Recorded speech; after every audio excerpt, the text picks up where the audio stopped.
exténuée.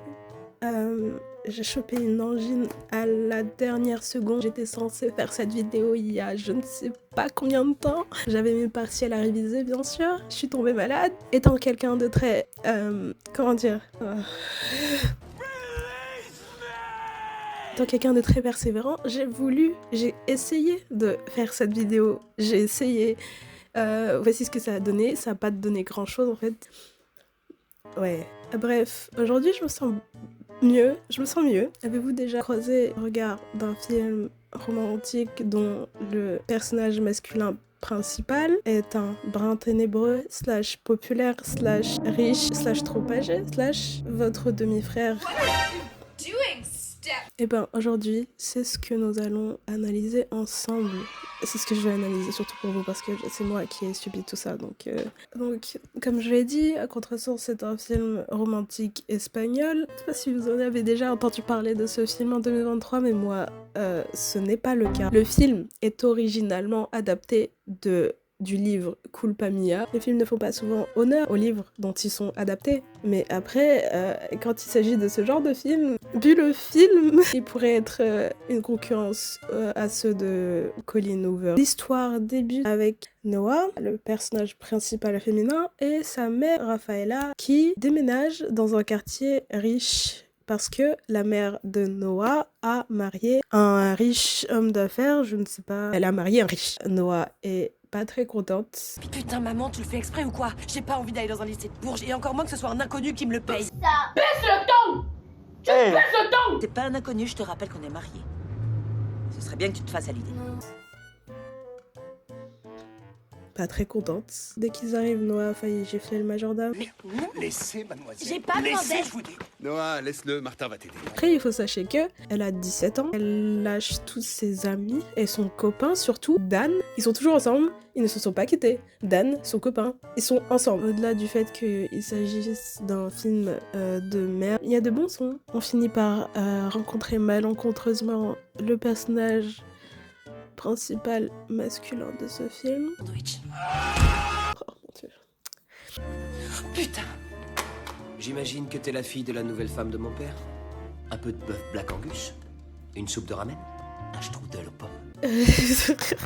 Quand j'ai décidé de regarder ce film pour la première fois, je ne m'étais fait spoiler nulle part.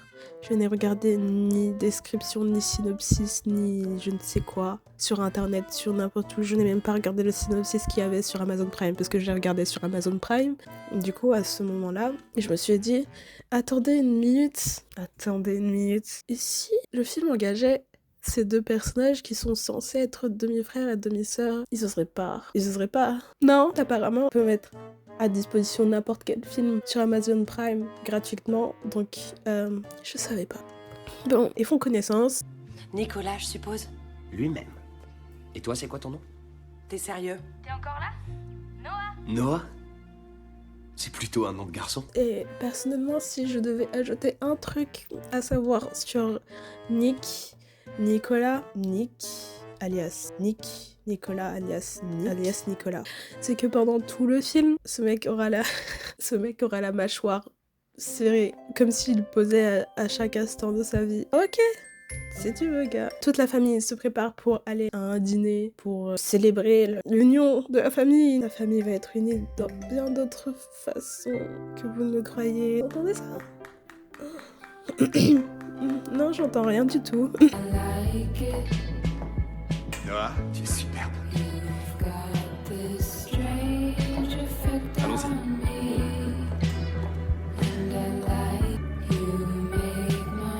Tu veux ma photo?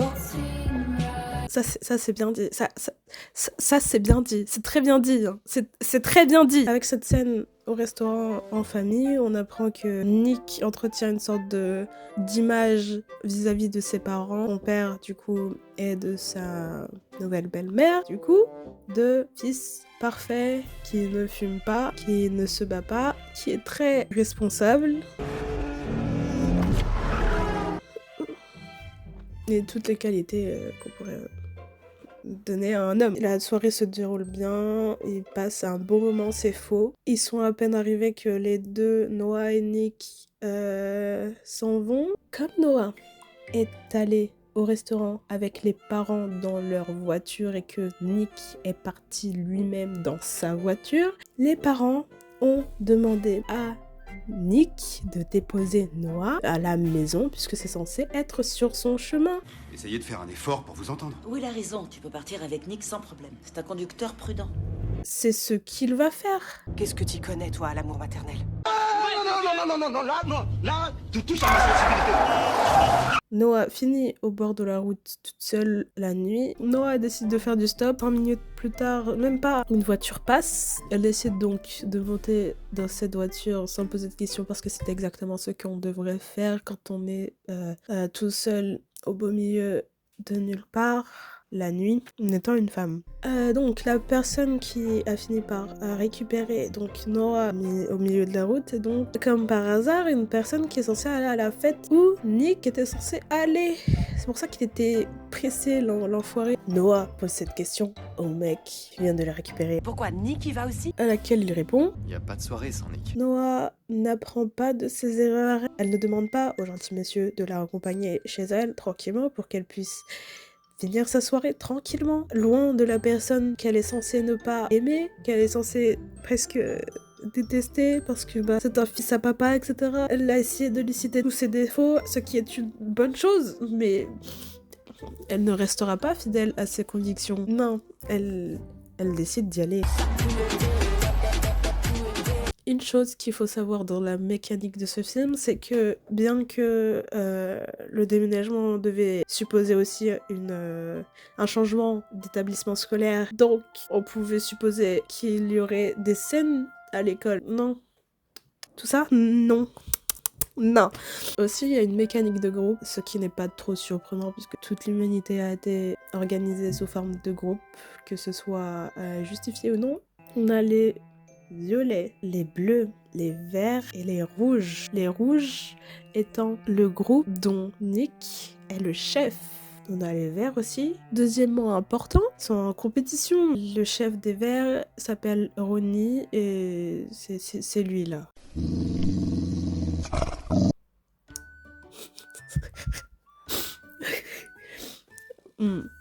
C'est lui. Noah, en arrivant à la fête, elle cherche donc son cher demi-frère Nick, dont elle n'hésite pas à foutre une boîte dès qu'elle le trouve. Ça, en fait, ça c'est l'une des actions que j'approuverais à 100% dans ce film. On est déjà genre 20 minutes dans le film et la demi-sœur et son demi-frère ont déjà failli s'embrasser. Oui. Des lèvres normales. Okay. Quelques secondes plus tard, Noah accepte un verre de la part d'un putain d'étranger. Coca ou Morito? Plutôt Coca. Tiens. Elle ne le connaît pas.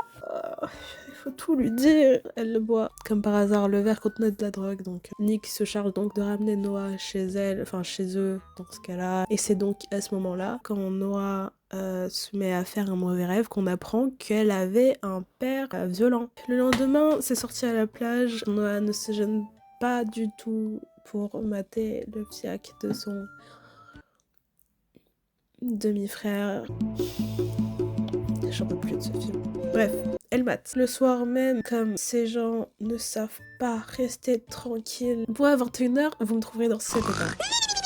Je sais pas où ils trouvent toute cette... Est-ce que c'est en étant riche qu'on trouve toute cette énergie? Chat.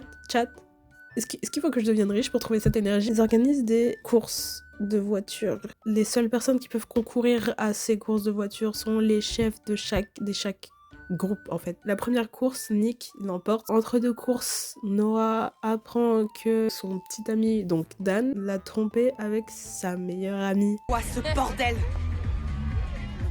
Non, je peux pas le croire. Cela donne donc une raison pour Noah d'embrasser le premier homme qu'elle voit passer pour en fait en faire une photo pour l'envoyer à son trompeur de mec pour qu'il soit jaloux. Sauf que devinez qui vient se mettre en travers de son chemin encore. Et devinez juste ce qu'il va lui proposer. Si je t'aide à faire cette photo. Oh my god, bro. Oh, hell no, man. What the fuck, man? Mais il y a un moment où il dit avec la langue.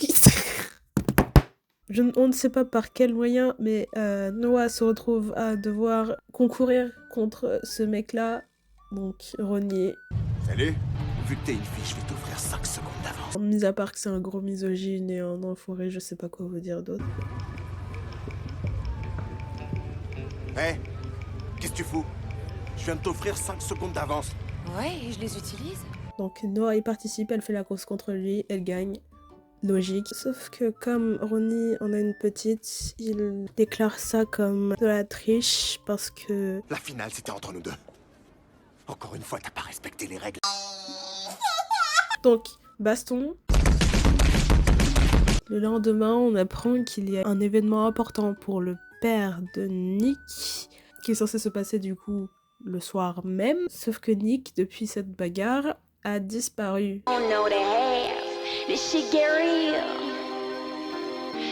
Parce que apparemment il a une autre demi-sœur, je sais pas trop. Donc cette petite sœur là est supposément atteinte de diabète, j'imagine, ils ont fait référence à un taux de glycémie et un besoin de réguler ce taux. Je pense que c'est ça. Donc c'est juste une façon de dire que Nick a un cœur, blablabla, ok. Donc Nick a peut-être un cœur mais pas de cerveau. Ou alors son cerveau est plus situé vers le bas. Ce qu'on pourrait croire lorsque la première chose qu'il fait quand il rentre est de galoche sa demi-sœur. Il a donné de nouvelles à personne pendant son absence. Et la première chose qu'il pense à faire quand il arrive, galoche sa demi-sœur. Enfin... Les priorités, y a que ça, je vous jure. Toutes les 10 minutes, on a ce genre de scène, c'est insupportable. Toutes les 10 minutes dans ce film, on va avoir une scène de tension sexuelle. Y a pas moyen que ce film dure 2 heures sans toutes ces scènes. Il doit max 1h20. Max. Finissons-en. Donc, le lendemain, la mère de Noah, donc Rafaela, a la merveilleuse idée de ramener l'ex-petit copain de Noah, du coup, à la maison. Salut Noah. Sans même en parler à sa fille. Mais le culot du gars, il arrive comme une fleur. Non. Il y a un proverbe qui dit qu'il faut toujours avoir le culot d'un mec cis, blanc, hétéro. Voilà. Il faut se rappeler du fait que Noah avait pris une photo d'elle et d'un mec, qui est donc son demi-frère, en train de s'embrasser pour lui envoyer à Dan, son ex-petit copain. Attendez, restez avec moi. Si Dan reste pendant un séjour dans la même maison que Noah et Nick, qui est donc son demi-frère, il va finir par se rendre compte que ce mec, c'était donc son demi-frère. Il s'en rend compte. Et attends une minute, c'est qui le type qui est avec Noah? C'est son voisin. Nicolas? J'arrive. Exactement, Nicolas. Bon, Dan apprend que son ex galoche son demi-frère, et bon, et alors, ça arrive tous les jours. Get over it, I guess. Après cela, on a une petite scène de méchant qui prépare un coup de méchant. Je peux savoir ce que t'attends pour aller la chercher, elle. Et dont on est censé le comprendre plutôt après. C'est le père de Noah. Lui, c'est le père de Noah qui est sorti de prison. Super, ça. Noah finit par réussir à faire partir Dan en le faisant promettre de ne rien dire sur sa relation. Tu voulais que je te pardonne? Eh ben, j'aimerais bien que tu dises rien, s'il te plaît. Maintenant, ils ont décidé de faire une bagarre. Ils font des compétitions de... Je sais pas, ils se battent, quoi. Noah va péter un câble en disant qu'elle ne comprend pas pourquoi les gars veulent tout le temps se battre. Nick, fais pas ça. T'inquiète pas, il aura même pas le temps de me toucher. Sérieux, Nick, c'est ridicule. En vrai, elle a pas tort, mais c'est un peu chiant, là. Elle est un peu chiante. Après, je ne dis pas que c'est pas compréhensible, le fait qu'elle soit gênée par le fait qu'on utilise la force, etc., et qu'elle soit mal à l'aise. Son père était quand même violent avec elle. Mais techniquement, la reine, personne force personne à aller dans l'arène. Ils sont plutôt très consentants à se battre contre chacun. C'est un sport aussi clandestin, mais c'est un sport. Ils battent pas des gens à mort. Noah n'en pouvait plus. Donc elle a fini par dire à Nick que toute leur relation, le truc qu'ils font, c'est terminé. Je veux plus jamais que ça se reproduise. Je te jure que je recommencerai pas. Non, je veux plus jamais qu'il se passe quoi que ce soit entre nous. Pendant les prochaines minutes, on a un montage émotionnel, rappelant le fait qu'ils sont rien sans l'un l'autre. Donc pour oublier, Noah décide de sortir avec Yena pour faire la fête. Sauf qu'encore une fois, elle a failli se faire kidnapper.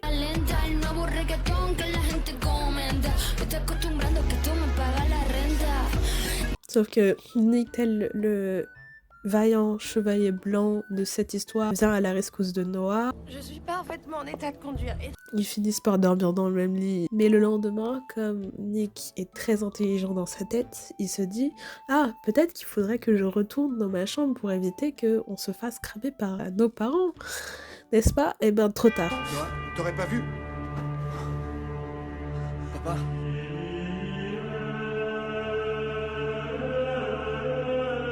Papa, c'est pas ce que tu crois. C'est pas ce que je crois, ouais. C'est pas ce que je crois, ouais. Mais c'est pas vraiment la priorité puisque son père lui informe du fait que sa sœur, du coup, qui est malade, qui est à l'hôpital, a eu une urgence. Après, une, s'être fait griller.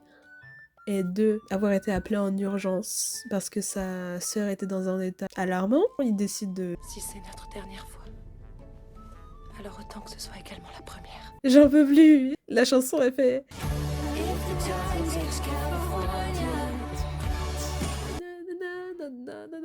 Cette chanson. Pourquoi moi cette chanson dans la tête. Bref, il baise toute la nuit sur la plage.